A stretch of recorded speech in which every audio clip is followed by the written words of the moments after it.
Well, former President Donald Trump is expected to turn himself in today in connection to the Georgia election interference case.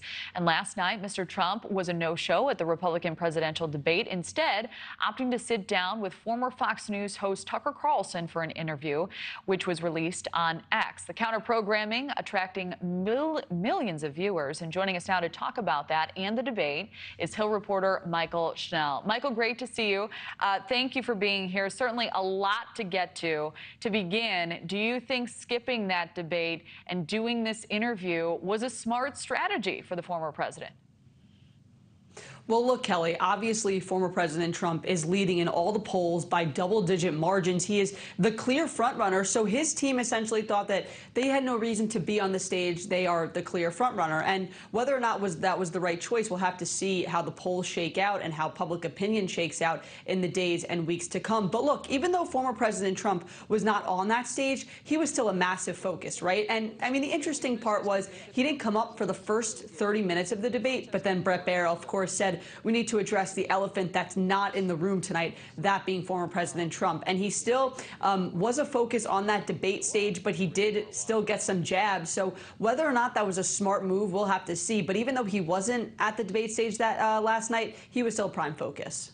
So every campaign, as you know, is claiming their candidate won this morning.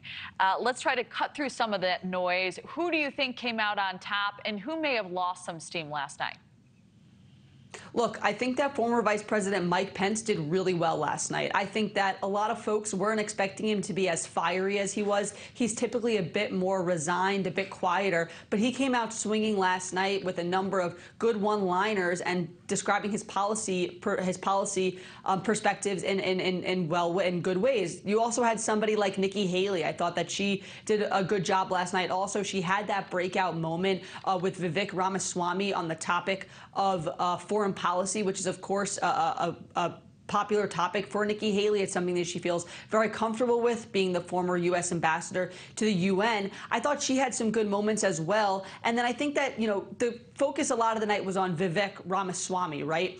But my colleague at The Hill wrote it well in a piece this morning, saying that he's going to divide opinion most in these post-debate conversations. I think some folks found that he was a bit annoying on stage when the way he was acting, the way he was answering questions. But I also think that there are a lot of people who may resonate with his policy perspectives and with him being a younger candidate on stage, trying to bring in this new generation. When you talk about people who didn't do as well, I think that Florida Governor Ron DeSantis comes into that conversation. He went to Milwaukee needing a big night. He's been behind former President Trump in polls as a pretty strong #2, but still not close to former President Trump. He needed a night where he was going to be able to chip away at that lead Trump has over him. And I just don't think he did that, right? He sort of went into the shadows for a couple times where there were some points where we didn't hear from him a while. And I think people expected him to come out swinging a little bit more, but he didn't. But look, that's, you know, we'll have to see how the polls shake out, if anything changes in the days or weeks to come.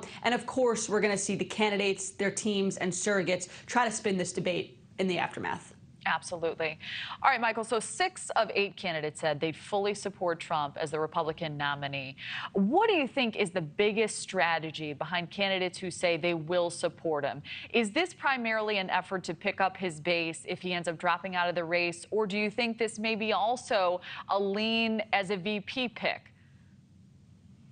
Look, the reality of it is that a large contingent of the Republican Party still supports former President Trump, still firmly behind former President Trump. So right now, these candidates are trying to win the Republican primary, which means they're going to have to get as many Republicans in their corner as possible. So I think a number of these candidates are recognizing that if they break too far from former President Trump, if they criticize him too much, they could lose some of that base. And then mathematically speaking, it would be very difficult for them to land that nomination, right? So I think that's why you saw at that point candidates say that they would still stand by him, because they don't want to lose that support. However, there were still some moments where they did break with former President Trump, of course, on the conversation of January 6th. But there's a lot of primary calculus going on right now. All right, Mychael Schnell, thank you so much for cutting through the noise, giving us the facts. We appreciate it. Thank you for watching. Go to newsnationnow.com to find NewsNation on your television provider. And don't forget to click the red subscribe button below to get more of NewsNation's fact-driven, unbiased coverage.